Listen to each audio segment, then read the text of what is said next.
Obrigado, Senhor, pela chance de, em mais uma reunião, escutarmos a Tua voz através da Tua palavra. Nosso coração está aberto para recebê-lo. Fala o que o Senhor quiser, do jeito que o Senhor desejar, que a Tua vontade prevaleça neste lugar e na vida de cada um de nós.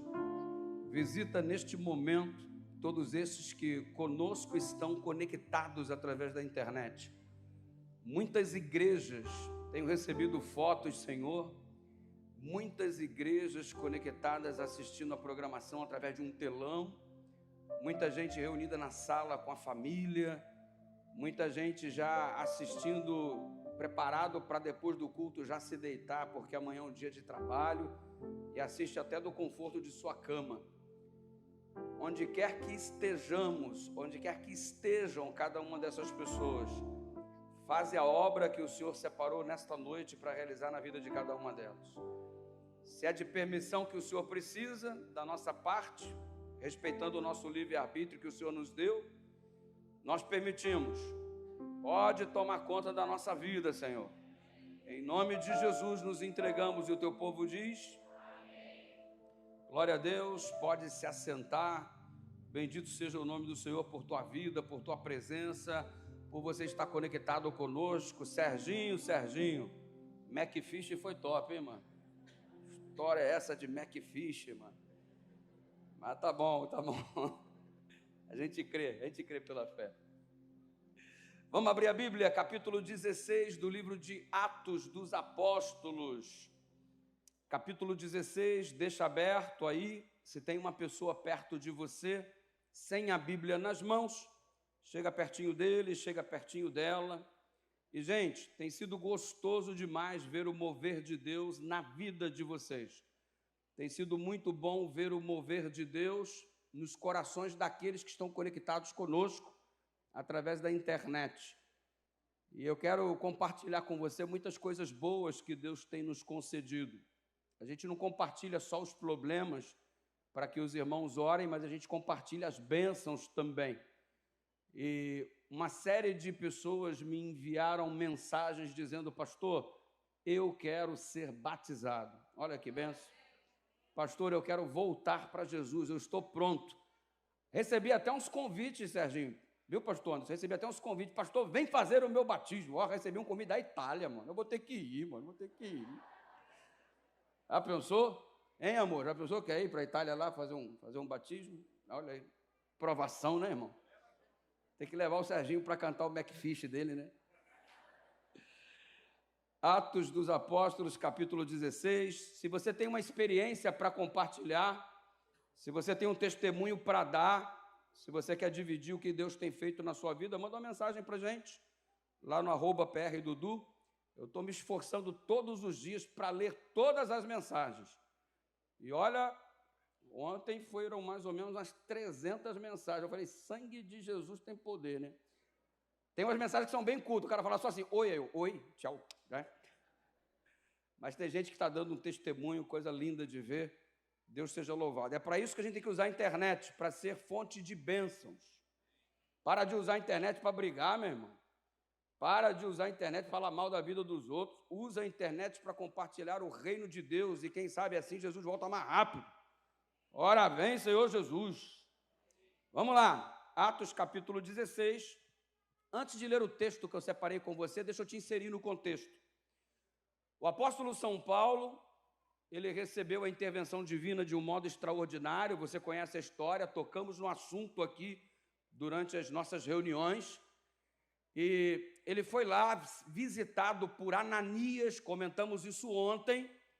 Ananias impôs as mãos sobre ele, Ananias orou por ele, ele foi restabelecido, sua visão foi restabelecida, ele foi batizado logo na sequência, e aí ele permaneceu 3 anos lá em torno do deserto da Arábia.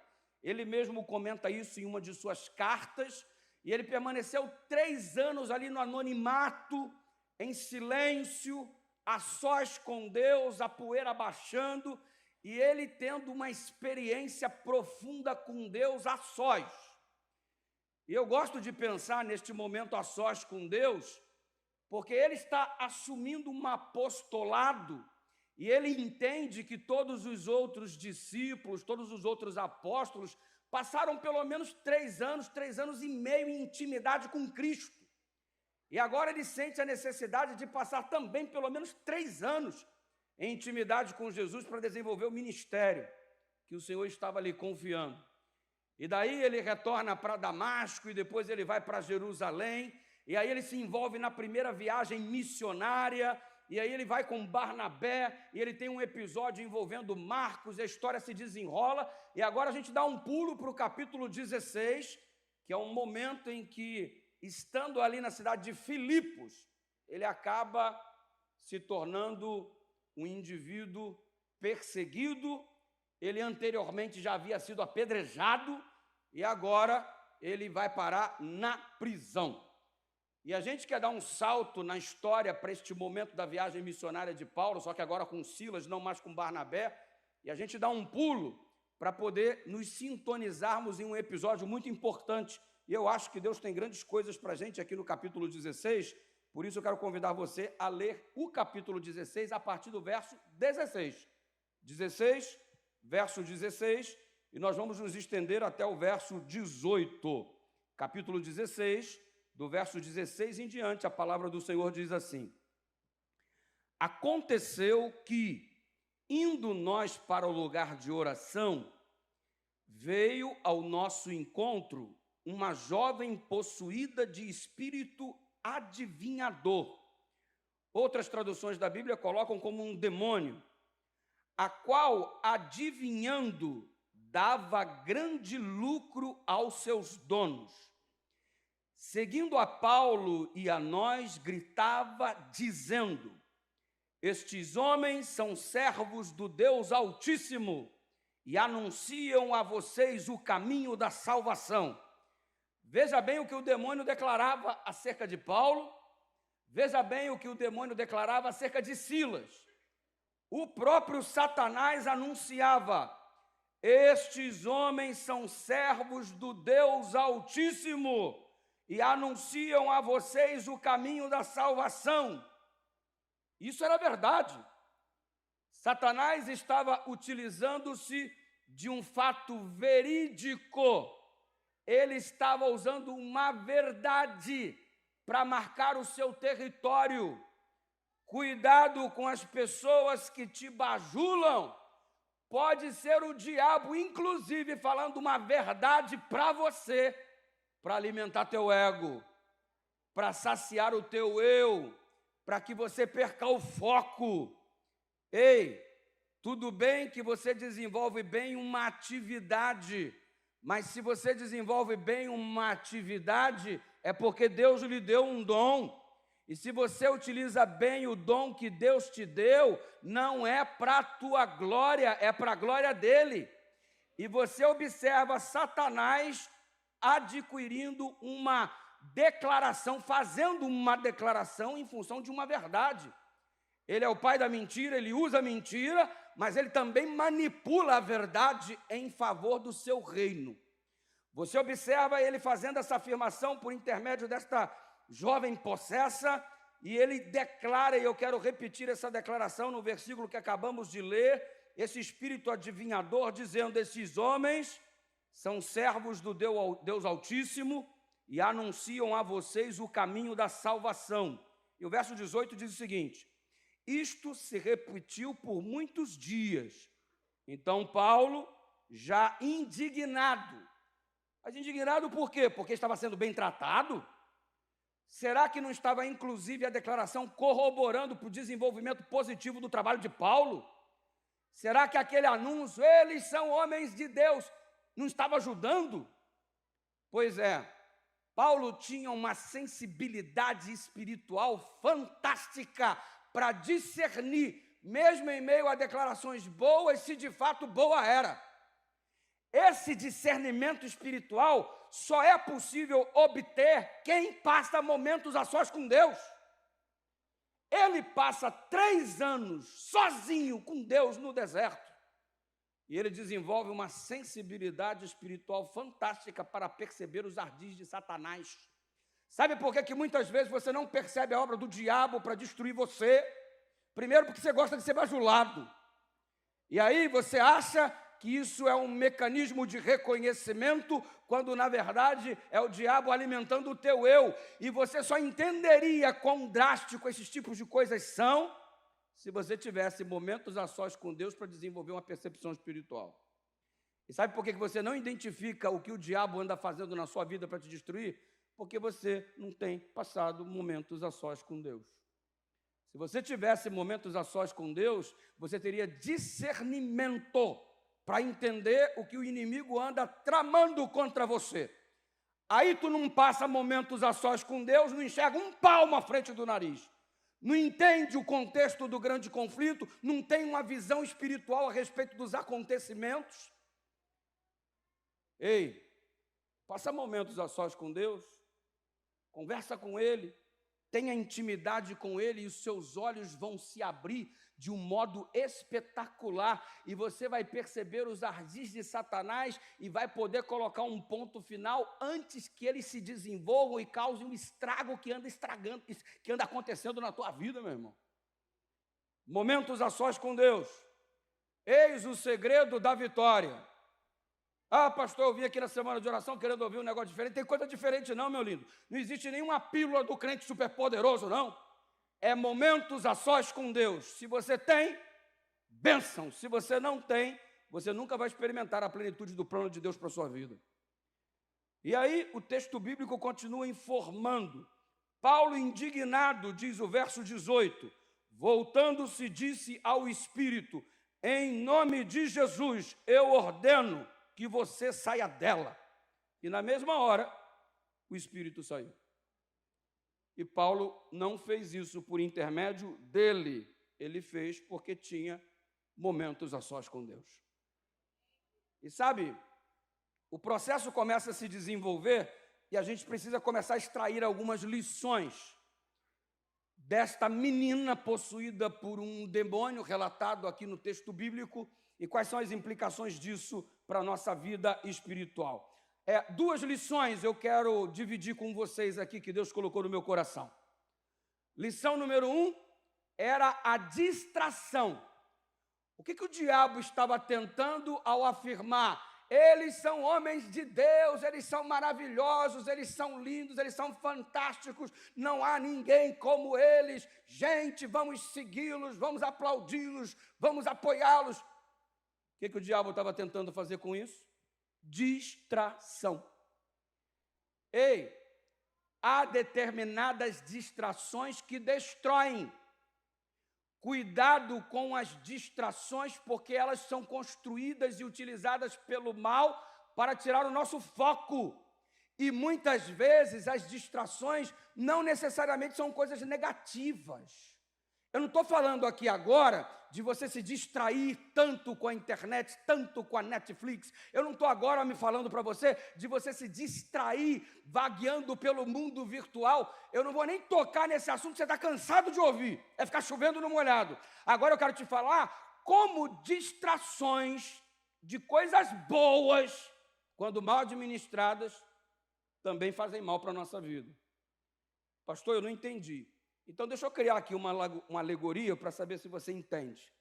Suponhamos que eu tenho que estabelecer uma viagem de Salvador para o Rio de Janeiro. De Salvador para o Rio de Janeiro são 1.500 quilômetros, aproximadamente, arredondando. Aí imagina que eu tenho o objetivo de sair daqui de Salvador e viajar até aqui, Rio de Janeiro. Quantos quilômetros? Não entendi. 1.500 quilômetros. Não existe estrada, eu preciso construir a estrada, eu preciso pavimentar a estrada para alcançar o meu objetivo, chegar ao Rio de Janeiro no percurso de 1.500 quilômetros. Eu estou em Salvador. Então, vamos construir uma estrada, vamos estabelecer uma comissão de construção. Aqui está a comissão de construção, vocês são responsáveis pela pavimentação da estrada desde Salvador até o Rio de Janeiro, 1.500 quilômetros. Vocês aqui, deste lado, aqui embaixo, têm que construir a comissão da construção da estrada, aqui, ó. Objetivo? chegar ao Rio de Janeiro. Para viabilizar esse objetivo, construção da estrada. Só que uma estrada por si só não é suficiente. Temos que ter, ao longo de todos esses 1.500 quilômetros, postos de gasolina. Comissão do posto de gasolina aqui. Vocês serão responsáveis pelos postos de gasolina desde Salvador até o Rio de Janeiro, no percurso de 1.500 quilômetros, postos para abastecimento. Construir a estrada, lugar para abastecer o veículo, os postos de gasolina. Nós teremos que parar em algum momento para comer, para ir ao banheiro. Então, a comissão do lanche está aqui, McFish. Comissão do lanche, 5 pães e 2 peixinhos. Então, a comissão da comida, o Serginho vai ser o presidente. Pessoal que constrói a estrada, pessoal responsável pelos postos de gasolina, pessoal responsáveis pelos lanches, pelas paradas que vão ter a estrutura de banheiros também. Vocês ali, de repente, alguém não quer levar 1.500 quilômetros de uma só vez, vocês vão ser responsáveis pelos hotéis durante o percurso. Constrói a estrada, postos de gasolina, comida, hotéis. Se alguém passar mal, comissão dos hospitais ali, ó, postos de emergência para socorro. Pessoal aqui, vai que o veículo quebra, então tem que ter oficinas mecânicas ao longo do caminho e reboque. Galera das oficinas, galera do hospital, galera do lanchinho, galera do hotel, pessoal aqui do posto de gasolina, pessoal da pavimentação da estrada. Se alguém se acidentar, tem que ter o pessoal da emergência, que vai trabalhar lá junto com os hospitais, mas tem que ter essas ambulâncias de socorro, de repente um helicóptero, alguma coisa assim, vai ficar com aquele pessoal ali. Enfim, tudo isso é necessário, tudo isso é essencial. Tudo isso precisa haver para viabilizar o meu foco, sair de Salvador e chegar ao Rio de Janeiro. Essas coisas precisam existir. Mas aí a gente começa. Fica tão preocupado com a construção da estrada, fica tão preocupado com os postos de gasolina, desiste da viagem, fica só envolvido com os postos de gasolina, desiste da viagem, fica só envolvido com os lanches, desiste da viagem, fica só envolvido com os hotéis, com os hospitais, com o borracheiro, com as oficinas, com todas essas coisas, e você ficou tão envolvido com os mecanismos construídos, e todos são necessários, todos são muito bons, mas você esqueceu de que você devia chegar ao Rio de Janeiro e nunca chegou. Tudo o que eu precisava era sair de Salvador, chegar no Rio de Janeiro. Eu fiz tanta comissão, eu me envolvi com tanta coisa, que eu nunca consegui chegar ao Rio de Janeiro. Acabei me distraindo do meu objetivo, porque eu me envolvi com coisas importantes, mas esqueci o meu foco. Pastor, o que o senhor está querendo dizer? Coisas importantes, se não forem bem encaradas, também são distrações para te desviar. Quer um exemplo? A igreja é algo extraordinariamente importante. Você se afundou tanto na igreja, se dedicou tanto à igreja, que esqueceu o teu casamento. Você se envolveu tanto com coisas da igreja, que esqueceu de dar atenção para os teus filhos. Não é importante se dedicar à igreja, aqui ó, não é importante se dedicar à igreja, mas mesmo se dedicando a algo tão essencial, perdeu o foco daquilo que era prioritário. Ei, trabalhar é muito importante, estudar é muito importante, você tem que se dedicar ao trabalho, você tem que se dedicar ao estudo. Só que às vezes nós nos dedicamos a tudo isso, nos distraímos com as nossas responsabilidades e esquecemos o mais importante, que é chegar ao destino final. Pastor, coloca as claras, nosso destino final é o céu, amém?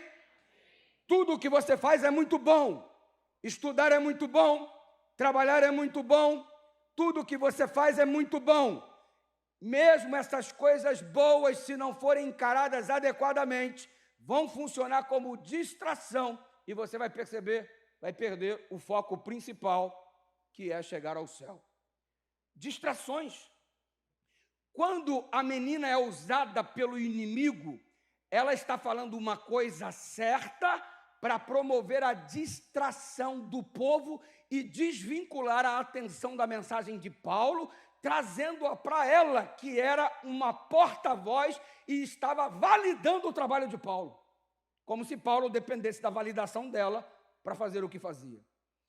Segunda coisa, quando ela anuncia a autoridade de Paulo e Silas, ela está respaldando para que o povo raciocine na seguinte direção: o mesmo poder manifestado por Paulo é o mesmo poder manifestado por esta jovem, de modo que quando Paulo for embora, a jovem vai permanecer.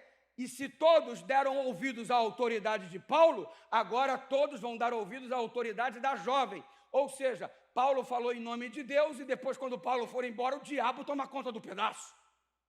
Percebe o processo de ludibriação, o contexto de engano que está sendo construído, elemento de distração, e ele, Satanás, querendo validar o poder de Paulo, para depois alegar que o poder pertencia a ele mesmo. Ele outorgava poder a Paulo, ou seja, Paulo falava em nome do próprio diabo. Tendo isso em vista, Paulo, com a sensibilidade espiritual que só tem aquele que passa momentos a sós com Deus, repreende Satanás e coloca o diabo no lugar dele. E qual é o lugar do diabo? Embaixo dos pés de Jesus Cristo, porque a Bíblia diz que a cabeça da serpente vai ser esmagada. Então o lugar de Satanás não é atormentando a tua vida, é sendo esmagado pelos reis dos reis e o Senhor dos senhores. E aí, você desenvolve a história e você percebe no capítulo 16 que algo trágico aconteceu. Por causa disso, os senhores, entre aspas, proprietários da jovem, eles foram então tomados por uma indignação, e a multidão se comoveu em função do prejuízo financeiro do rapaz, que ganhava com o processo de adivinhação. Resultado, todo mundo se revoltou contra Paulo, contra Silas, e eles foram parar na prisão, diz a Bíblia. Uma punição eles receberam. Dá uma olhada aqui no versículo 22 do capítulo 16. Capítulo 16, verso 22. Então a multidão se levantou, unida contra eles, e os magistrados, rasgando-lhe as roupas, mandaram açoitá-los com varas. E depois de lhe darem muitos açoites, os lançaram na prisão, ordenando ao carcereiro que os guardassem com toda a segurança. Verso 24. Este, recebendo tal ordem, levou-os para o cárcere interior, os prendeu os pés deles no tronco. Constrói a cena na sua cabeça. Eles foram açoitados com varas, as costas ficaram em carne viva, dilaceradas e feridas. Eles foram jogados no interior da masmorra, os puseram no interior da masmorra, prenderam os pés deles ao tronco, de modo que as costas feridas ficaram em contato com o chão. Desconfortável e com muita dor, porque à medida que as costas estavam em contato com o chão, as pedras que estavam neste chão perfuravam-lhe as feridas, e era tudo um incômodo horroroso. Foi um processo de punição severa. Dor, desconforto, sofrimento, prisão injusta. E aí, o que faz um crente quando é injustiçado? O que faz um crente quando alguém o agride? O que faz um crente quando sofre dor? O que faz um crente que está sendo alvo de ataques e perseguição? Vamos brigar, vamos nos vingar, vamos nos unir, vamos para a internet, vamos fazer uma rebelião, vamos reclamar de Deus, vamos reclamar de todo mundo. Foi isso que Paulo fez? Foi isso que Paulo fez? Se você olhar o capítulo 16 em continuidade à leitura, você vai perceber que eles não criaram uma rebelião, eles não reclamaram, eles estavam encorajando um ao outro, e a Bíblia informa que quando chegou próximo à meia-noite, eles estavam orando e cantando. O que você faz quando alguém te persegue? O que você faz quando alguém é injusto com você? O que você faz quando alguém puxa o teu tapete? O que você faz? Quer retribuir na mesma medida? Quer se vingar? Quer que tua mão seja a justa justiça de Deus? Quer revidar com a mesma moeda?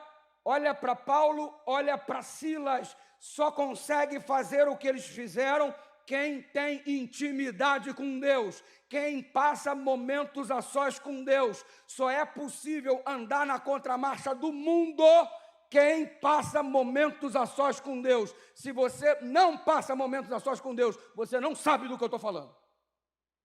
Como é que eu me posiciono desse jeito? Todo mundo me ferindo, todo mundo me perseguindo, todo mundo falando mal de mim, e eu oro por esse indivíduo.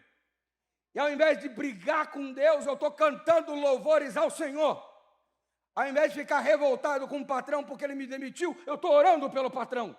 Ao invés de ficar revoltado ou ir para a internet falar mal de quem fala mal de mim, eu começo a orar por quem está falando mal de mim, contra a marcha do mundo. E a gente, diferente de Paulo e de Silas, por não termos tanta intimidade com Deus, ficamos o tempo todo brigando com todo mundo. A gente briga com os parentes, a gente briga com os irmãos da igreja, a gente briga com os colegas no ambiente de trabalho, a gente briga no trânsito. E eu estou falando a gente porque eu estou me incluindo. Outro dia, eu fui ao aeroporto, apanhar um voo, e era um congresso que eu ia pregar sexta, sábado e domingo numa cidade aí do Brasil. E cheguei no aeroporto, não recebi nenhuma notificação sobre a mudança do voo, e o voo mudou de tal forma que eu não estaria mais presente no congresso. Na sexta-feira, na abertura, e um congresso muito bem organizado, uma multidão estaria lá, eu era o orador do congresso, meu Deus do céu, como é que eu não vou chegar nesse congresso? E eu fiquei chateado, porque quando eu olhei no celular, finalmente eu vi a mudança do voo, fui no balcão da companhia, furioso! Peguei a mochila, já joguei no balcão. É um absurdo como vocês tratam a gente. Eu tenho um compromisso, preciso chegar hoje. A mulher do balcão regalou os olhos para mim e falou assim: calma, pastor. Eu vou ajudar você. Aí eu falei: claro que vai, irmã. É a nossa disposição, mano. A gente quer brigar.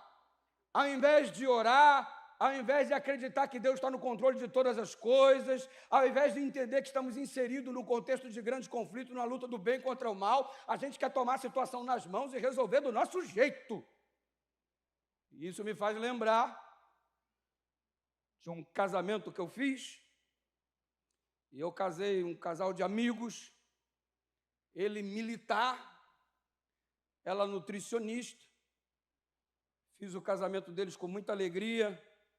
E alguns meses depois eles estavam na minha sala, no meu escritório, e adentraram cabisbaixos, meio chorosos, arrasados. E eu falei assim: ué, o que está acontecendo?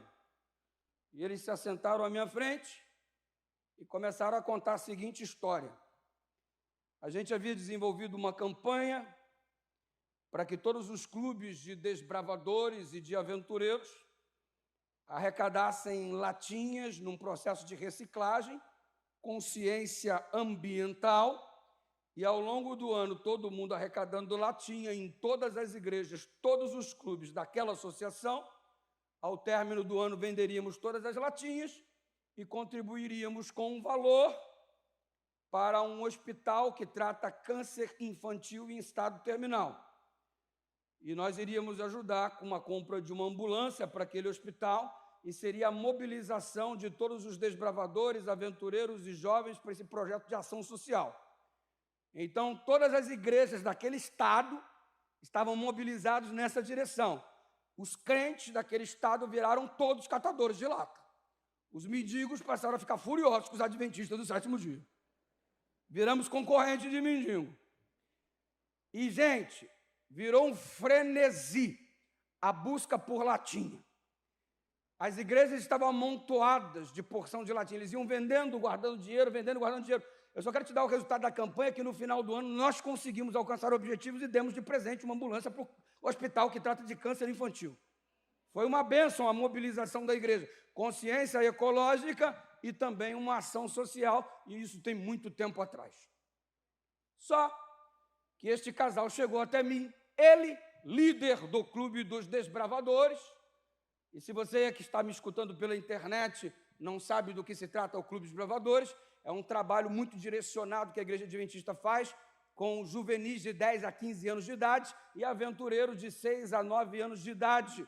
E é uma série de atividades que a igreja desenvolve com todo um conceito pedagógico, com formação espiritual, ou seja, tratamos de 3 áreas específicas, o físico, o mental e o espiritual, e é muito legal ser desbravador, é muito legal ser aventureiro, e hashtag fica a dica. Tendo isso em vista, ele líder de desbravador, ela líder de aventureiro. Chegaram na minha sala, que foi, irmão? Brigamos, pastor. Brigamos feio. Como assim? Brigaram por causa de quê? Latinha. Como é que é, mano? Me conta essa história que eu nunca vi ninguém brigar por causa de latinha. Pastor, estávamos voltando da reunião num domingo.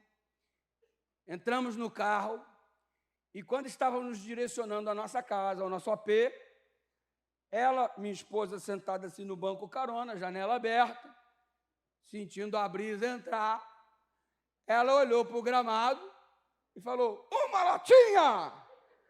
Pastor, na hora, fiz o retorno imediatamente, parei no carro na primeira vaga que encontrei, descemos os dois simultaneamente, instintivamente, começamos a correr na direção da latinha. Ela corre, eu corro também, ela corre, eu corro também, ela corre, eu corro também. Só que eu sou militar, né, pastor? Preparado e tal. Corri na frente, peguei a latinha e comemoramos. Ei!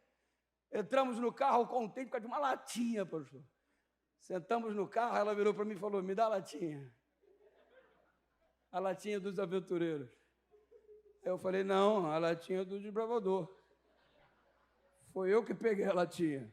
Ela, mas eu que vi. Não, mas eu que peguei. O que adianta pegar? O que adianta ver se não pega? Não, eu que peguei. Não, mas eu que vi. Eu que peguei, mas eu que vi. Começaram a brigar. E ele, para assegurar que a latinha seria dele, amassou a latinha, colocou no meio das pernas, enquanto dirigia, falou assim, a latinha é do desbravador. E ela, seu grosso, seu estúpido. Eu não sabia que eu tinha casado com um homem tão egoísta. Egoísta é você, só injusta. Ei, irmão. Foram brigando até chegar em casa.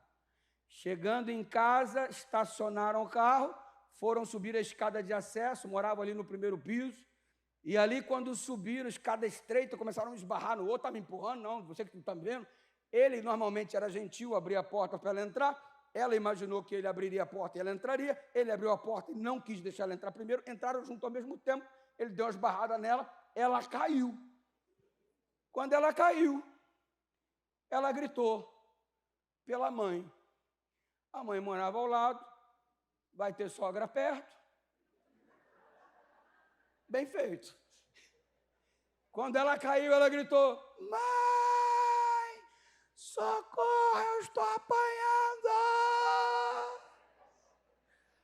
A sogra nem titubeou, 190. A polícia chegou por denúncia de agressão. Foram os dois para a delegacia prestar esclarecimento. Aí está lá a fila do plantão para o delegado atender e o crente lá na fila. O casalzinho de Jesus na fila. Todo mundo sendo atendido. Isso e aquilo, aí chegou a vez deles, pastor, ele me disse, pastor, que vergonha, pastor, mas já era tarde demais, já estava ali. E o delegado, o que houve? Nós brigamos. Brigaram por quê? Tinha o quê? Tinha o quê, meu filho? Latinha. E ele contou a história da campanha, ainda dizia que nós somos da igreja adventista. Que horror! E aí o delegado ficou indignado e falou assim, é sério isso? Aí o delegado falou, ele me contando, pastor, o delegado olhou para mim e disse assim, é latinha que vocês querem? O delegado se levantou, a noite de plantão foi muito intensa, o delegado não tinha ido embora ainda. Ele foi em todas as lixeiras da delegacia, ele catou todas as latinhas que a galera tinha consumido no plantão, juntou num saco preto e tacou lá em cima. Toma latinha, essa latinha que você quer. Vai para casa com essas latinhas.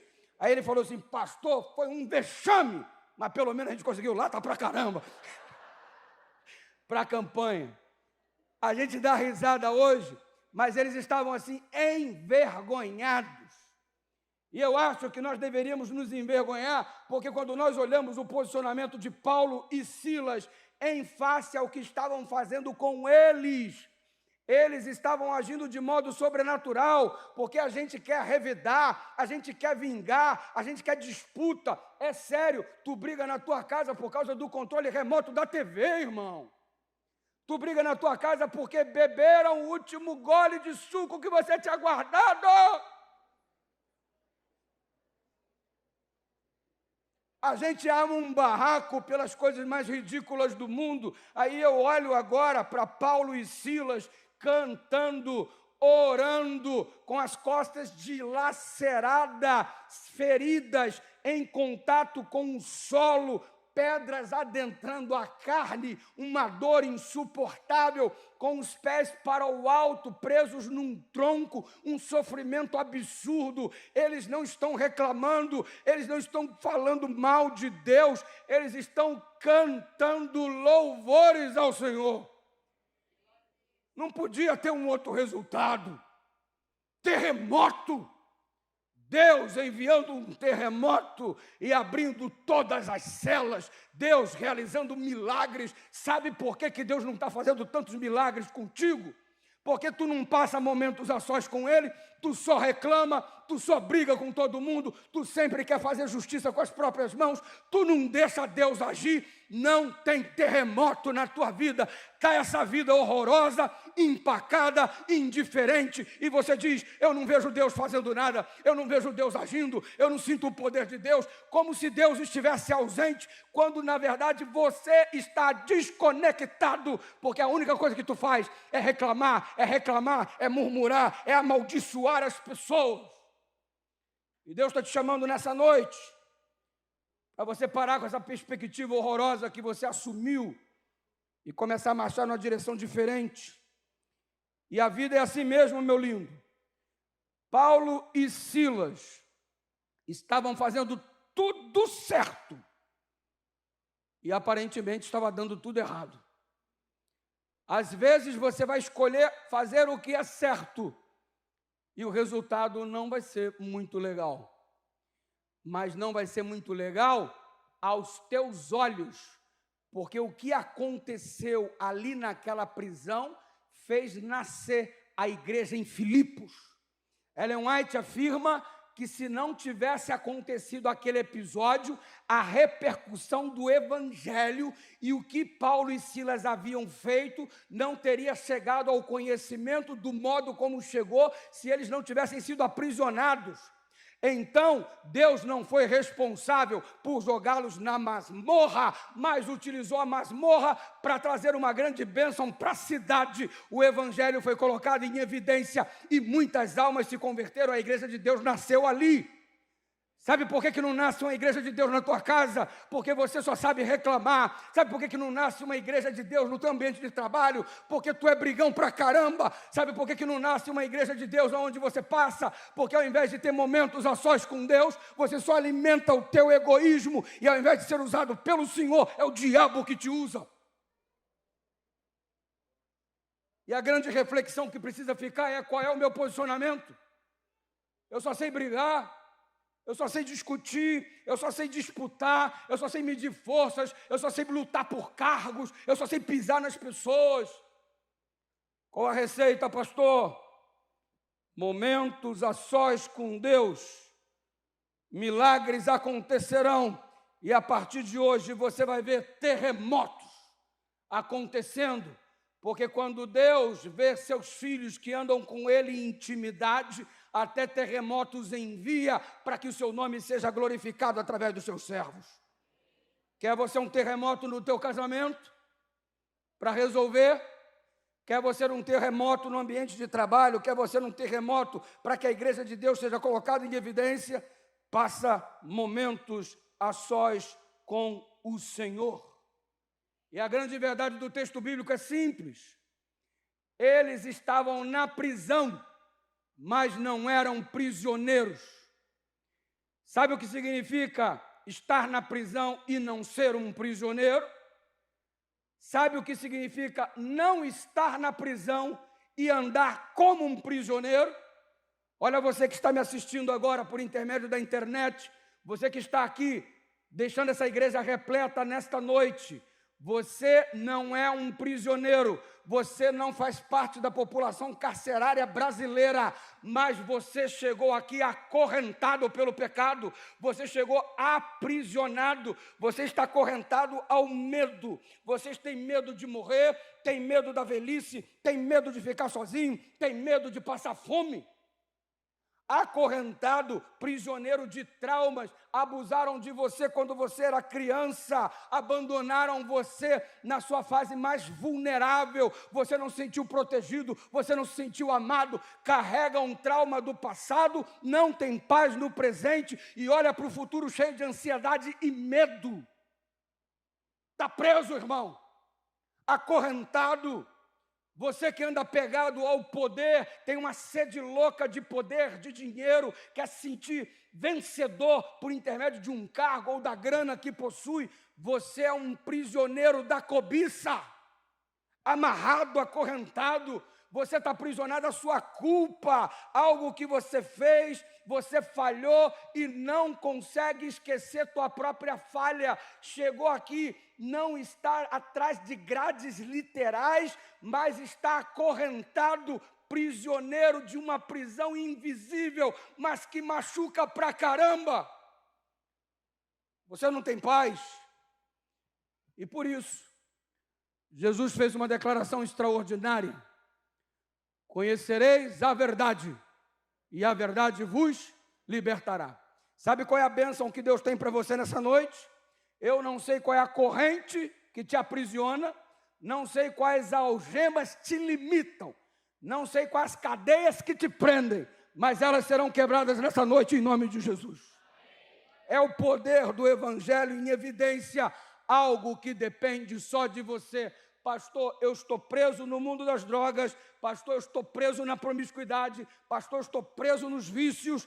Tem libertação para você em nome de Jesus. Ainda que Deus tenha que trazer um terremoto, Ele é capaz para te dar libertação.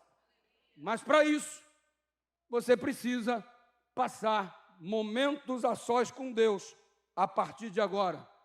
Quer que um terremoto na sua vida aconteça para te trazer libertação através de uma poderosa intervenção divina? A partir de hoje, tem que passar momentos a sós com Deus.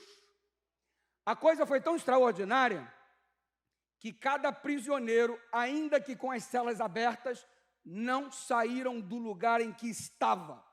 E por que não saíram? Eles foram retidos pelo poder de Deus.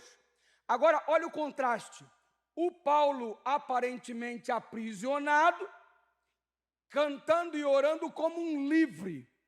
E o carcereiro, que não estava aprisionado, na verdade estava tomado de medo e desespero, porque ele verdadeiramente estava preso. E o que você percebe ao estabelecer esse contraste? Que o carcereiro chega a uma conclusão: tenho que morrer. Vou colocar um fim à minha própria vida. O carcereiro foi tomado por um desejo suicida. E por que ele desejou morrer? Porque ele foi tomado por esse desejo suicida, porque ele fez um trabalho mal sucedido no entendimento dele. Você vai ler os versículos adiante, ele chegou à conclusão de que tudo o que estava acontecendo, as celas abertas, era a responsabilidade dele. Fiz mal o meu trabalho, eu sou incompetente. E olha, os meus patrões, que são autoridades do império, eles vão ceifar a minha vida, eles vão me torturar. Por que ele quis morrer? Por um trabalho mal sucedido. Por que ele quis morrer? com medo do que iria acontecer com ele quando a notícia repercutisse e ele não queria enfrentar o drama. Medo. Assumir um posicionamento de incompetência. Dominado pelo medo, ele preferia morrer. Com o senso de um trabalho mal sucedido, ele enxergava a morte como um refúgio.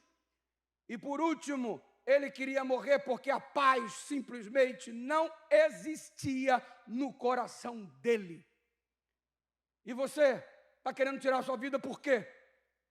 Por que você está pensando tanto na morte?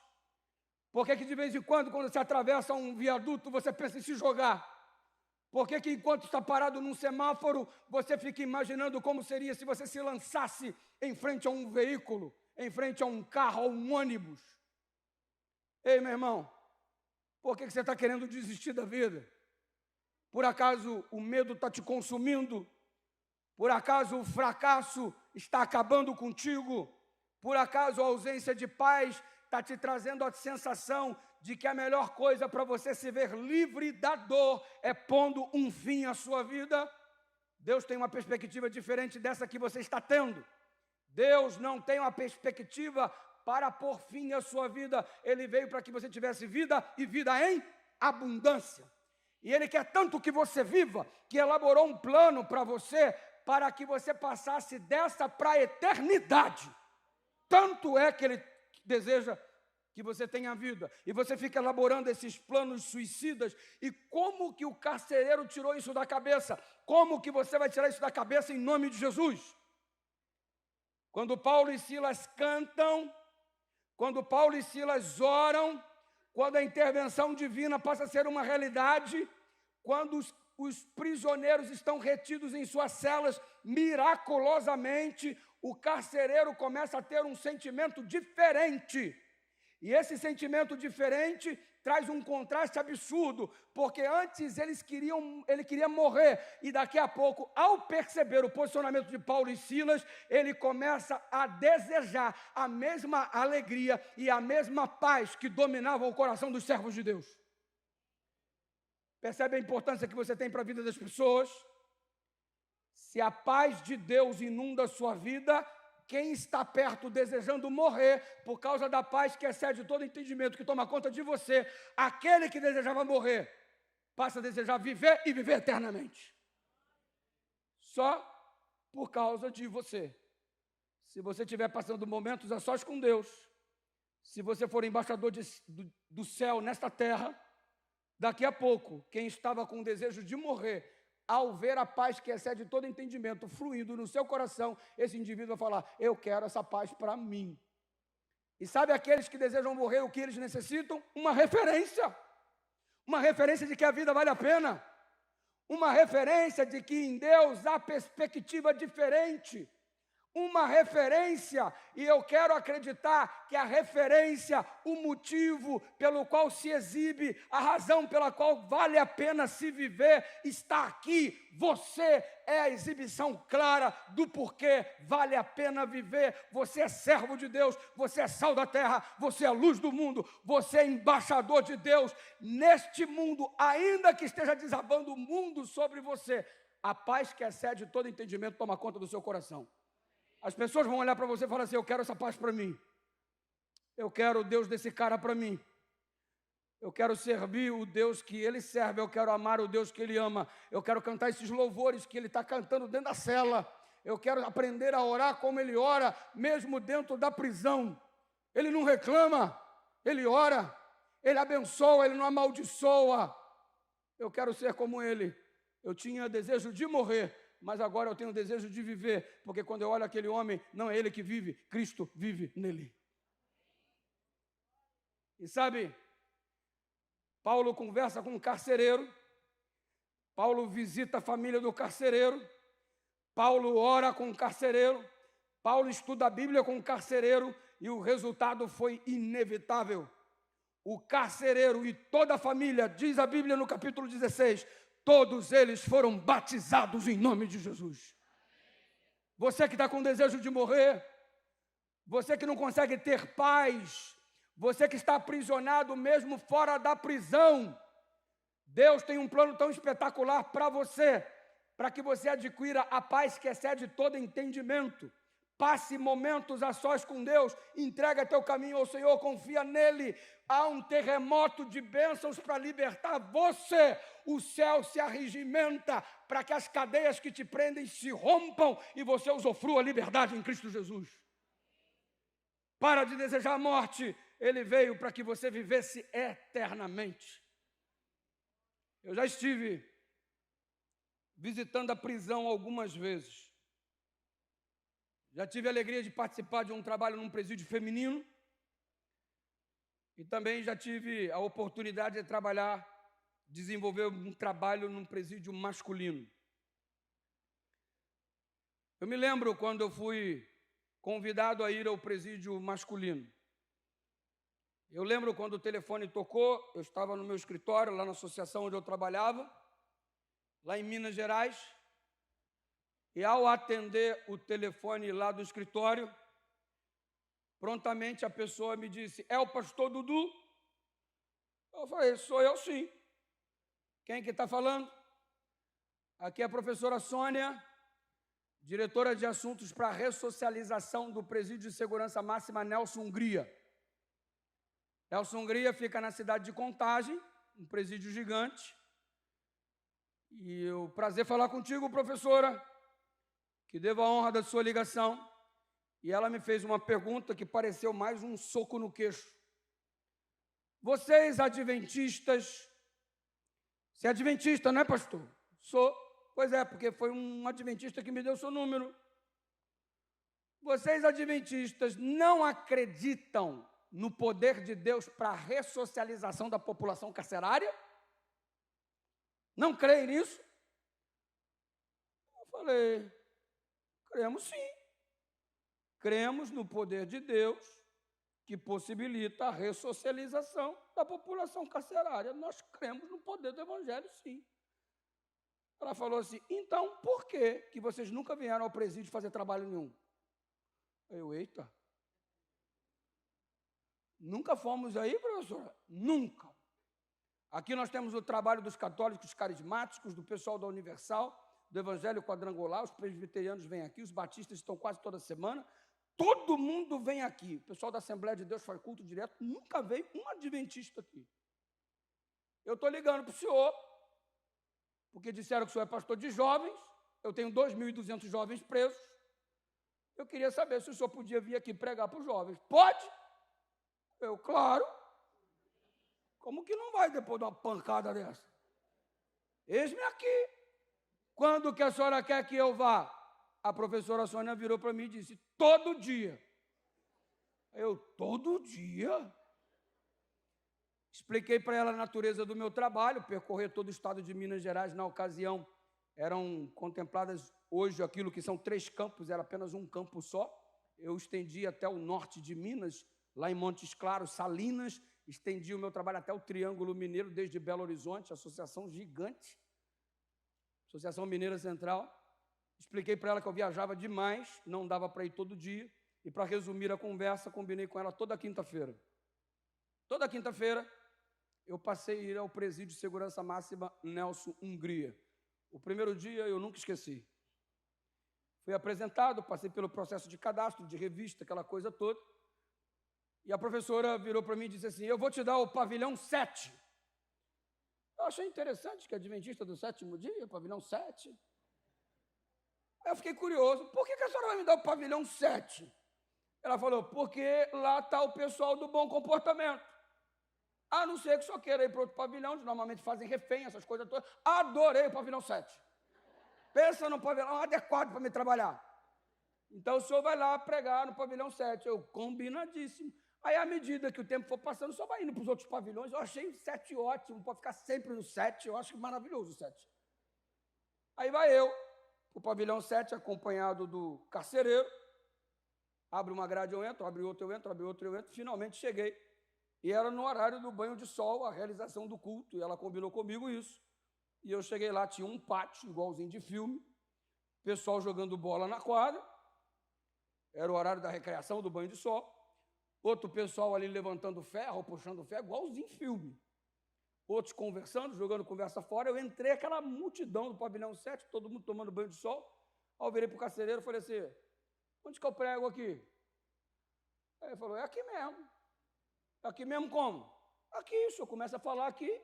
Normalmente ninguém escuta nada, mas o senhor vai falando aí. Como é que é? Eu vou pregar aqui do lado da quadra de futebol, enquanto eles estão jogando bola? Todo mundo faz isso. O senhor quer interromper o futebol? Aí eu? Interromper futebol de crente quase da morte? Se eu for interromper o pessoal aqui, vai ficar ruim pro meu lado, logo no primeiro dia, mano. Não tem outra coisa para fazer? Ele falou, fala com o chefe do futebol, ué. Tá bom, chama ele lá então.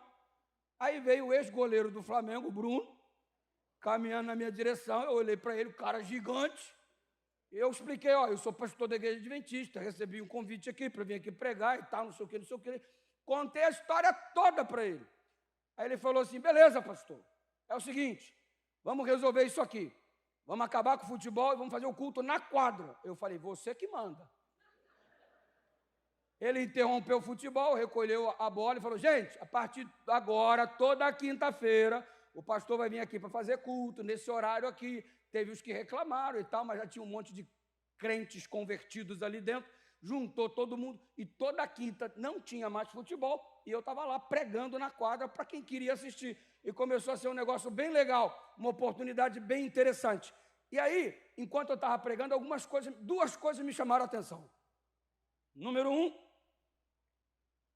o indivíduo, quando começa na prisão a se proclamar que aceitou Jesus, a pena dele é reduzida, porque ele é taxado como preso de bom comportamento. Então, tem atenuante de pena. Então, é muito fácil, na prisão, o indivíduo levantar a mão e dizer, aceito Jesus como meu Salvador. Sendo sabedor disso, eu não fazia apelo, porque senão todo mundo ia aceitar. E eu ficava retendo o negócio ali para um momento específico, coisa que eu não vou economizar aqui. Tem apelo direto aqui, você sabe. Aí, eu estava ali pregando, e dentre eles nomeiam um pastor. Não porque seja pastor, porque se é vantajoso ser evangélico, ainda mais se você se tornar o pastor. Aí juntava eles e escolhiam, não, você vai ser o pastor. E eles escolheram um cara lá para ser pastor, que era ex-líder de uma quadrilha de assalto a banco, e como ele manejava bem a quadrilha, falou assim, cara, você lida bem com pessoas, então tu vai ser o pastor. E nomearam o cara para ser o pastor. E esse indivíduo ficou meio chateado comigo, e ele me procurou depois de uma ministração, me chamou num canto e falou assim, pastor, pois não. Ele virou para mim e disse, o senhor não vai vir mais aqui não. Como é que é? Eu não quero que o senhor venha mais aqui. Por quê? Fiz alguma coisa errada e tal? Não, ninguém está assistindo mais o meu culto, todo mundo só quer assistir o seu. Então eu não quero, o senhor está roubando as minhas ovelhas. Aí eu falei assim, irmão, eu tenho um acordo lá com a diretora Sônia e eu vou vir sim. Eu não quero roubar suas ovelhas, não tenho essa pretensão, mas eu tenho uma missão a cumprir aqui, independente se você gosta ou se você não gosta, só não assistir e tal, não sei o quê. Aí ele falou assim, você é adventista, né? Eu falei, sou. Não vai parar de fazer o culto? Eu falei, não. Aí ele falou assim, então eu vou desmascarar o senhor. Como é que é? Vou desmascarar porque o senhor é de uma seita.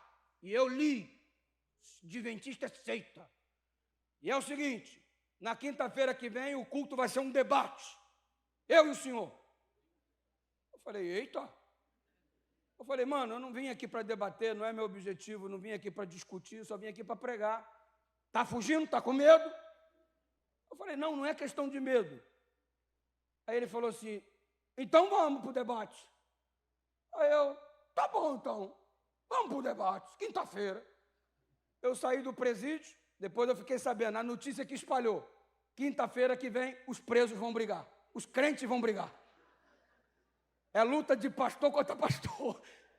Ei, na quinta-feira que eu cheguei, foi o culto mais cheio de todas as vezes. Todo mundo juntou. E eu perguntei assim, mas por que hoje veio tanta gente? Aí eles vieram ver a briga dos crentes. Aí eu, sério? Sério. E o carcereiro, vamos lá que eu também quero ver. Aí eu, tá bom. Aí eu assumi o meu lugar e esperei o meu oponente chegar para a briga dos crentes.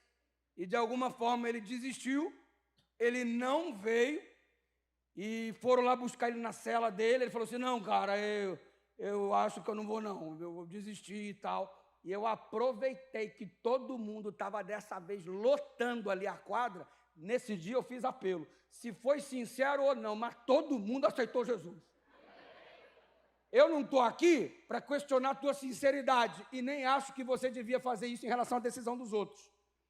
Mas eu estou aqui para te oportunizar a chance em nome de Jesus. Se hoje ouvides a sua voz, não endureçais o vosso. E eu descobri, porque eu vinha orando ao Senhor, Senhor, me mostra por que eu vim aqui. E eu descobri o motivo porque eu estava ali. Enquanto eu pregava, alguém lá no fundão levantou a mão e falou assim: pastor, eu pô, não, o senhor é adventista, né? Eu falei: sou. Aí ele falou: eu também. Aí eu falei: tá fazendo o que aqui, irmão? Tu não é adventista, não. Tu está afastado, fraco na fé. É verdade, pastor, eu me afastei do caminho. E começou a chorar. E eu falei: mas a sua oportunidade de voltar é hoje. Giovanni, o nome dele. Hoje está fora da cadeia, rebatizado, reconstituiu a família e está firme em Jesus. Conhecereis a verdade e a verdade vos? Conhecereis a verdade e a verdade vos? Ei, se for necessário um terremoto, Deus faz para libertar você. Deus me deu a resposta porque eu estive lá. E Deus está me dando respostas porque que eu estou aqui esta semana. E você que está sentado aqui, é a resposta de Deus para mim. Você que está conectado aqui na internet, você é a resposta de Deus para mim. Eu estou aqui para oportunizar a você e a mim a chance de vivermos verdadeiramente livres em Jesus. Você não precisa mais carregar essas algemas, você não precisa mais ter esse desejo de morrer. Existe uma paz que excede todo entendimento. E eu quero que você entenda que essa paz não é ausência de conflito. Não é uma paz em que nunca mais você vai ter problemas. A paz bíblica não é ausência de conflito.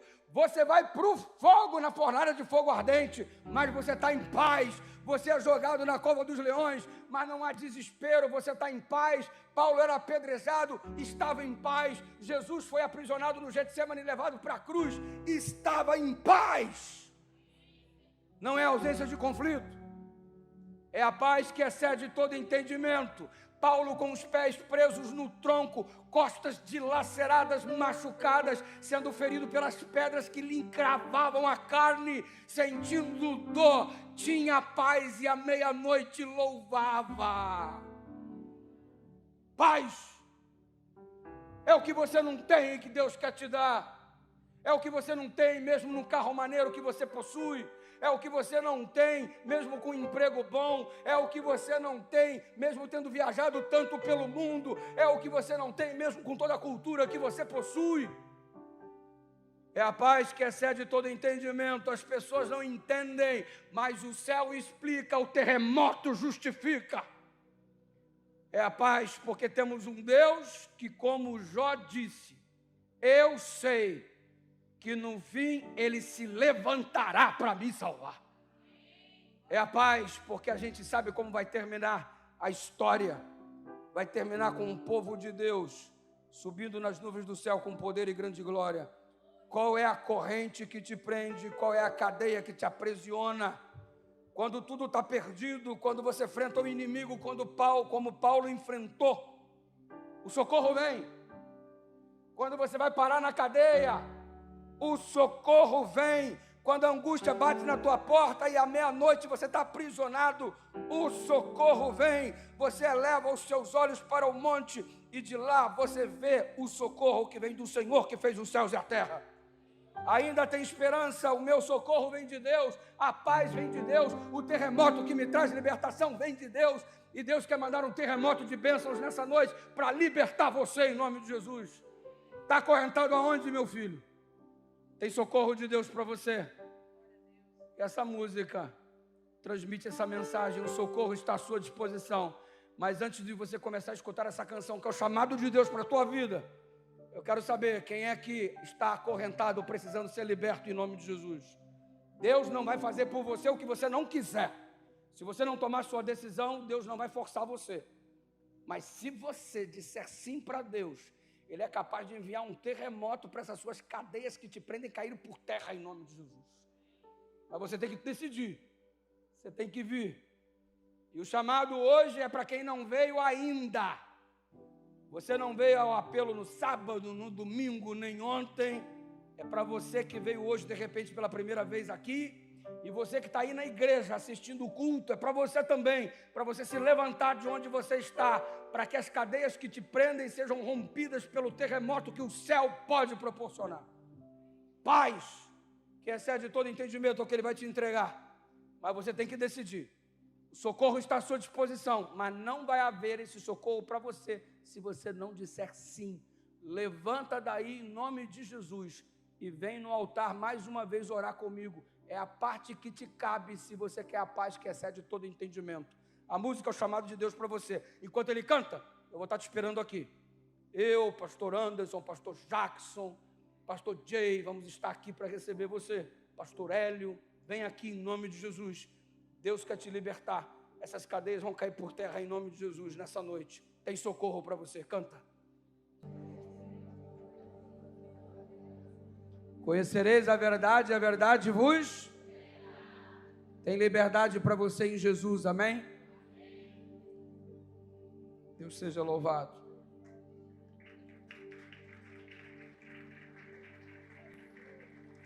Sejam todos bem-vindos à casa do Senhor. Sejam todos bem-vindos à família de Deus. Somos irmãos em Cristo. Deus querido, obrigado porque aonde o Senhor está, milagres acontecem. Obrigado porque o Senhor é capaz de prover um terremoto de bênçãos para dar libertação aos teus filhos. Se existe alguém aqui acorrentado pelo medo, acorrentado por um trauma, acorrentado por um vício, por uma paixão, se há alguém aqui acorrentado por algum motivo que o distancia de ti, obrigado pelo poder que emana do teu trono de graça para dar libertação para os teus filhos. Obrigado porque o diabo é vencido nesta noite mais uma vez e o teu nome é glorificado. Obrigado, Senhor. Ajuda-nos a passar mais momentos a sós contigo para termos sensibilidade quanto ao certo e o errado, quanto à tua vontade e quanto às tentações do inimigo. Dá-nos sensibilidade, que só é possível através de uma vida íntima contigo. Recebe a nossa decisão nessa noite, a nossa vida, que mais uma vez está sendo colocado nas tuas mãos. Obrigado por tua palavra que orienta, que salva, que redime. Obrigado pelo teu Espírito que está sendo derramado sobre nós. Obrigado porque Ele tem sensibilizado cada um de nós a respeito do pecado, da justiça e do juízo. Nas tuas mãos colocamos a nossa vida. Já percorremos metade desta semana de oração. A partir de amanhã entraremos na segunda metade. A vida do apóstolo São Paulo é uma inspiração, mas que a vida de cada um de nós aqui também seja para o mundo uma inspiração do que o Senhor fez, faz e continuará fazendo em nós. Colocamos em tuas mãos de um modo especial todos esses que vieram aqui à frente, confessando publicamente o Senhor como Salvador, o Senhor como sendo o príncipe da paz. Vieram aqui à frente porque creem no teu poder para romper correntes e grilhões. Vieram aqui na frente para buscar a paz que excede todo entendimento. Então, ó Deus, que tua graça, que tua bênção, que tua mão esteja estendida sobre eles, para que estas vidas sejam reerguidas para a glória do teu nome. Dá-nos uma bênção nessa noite para todos nós, nosso nome confirmado no livro da vida. Nós te suplicamos isso, o fazemos em nome de Jesus, e todos dizem...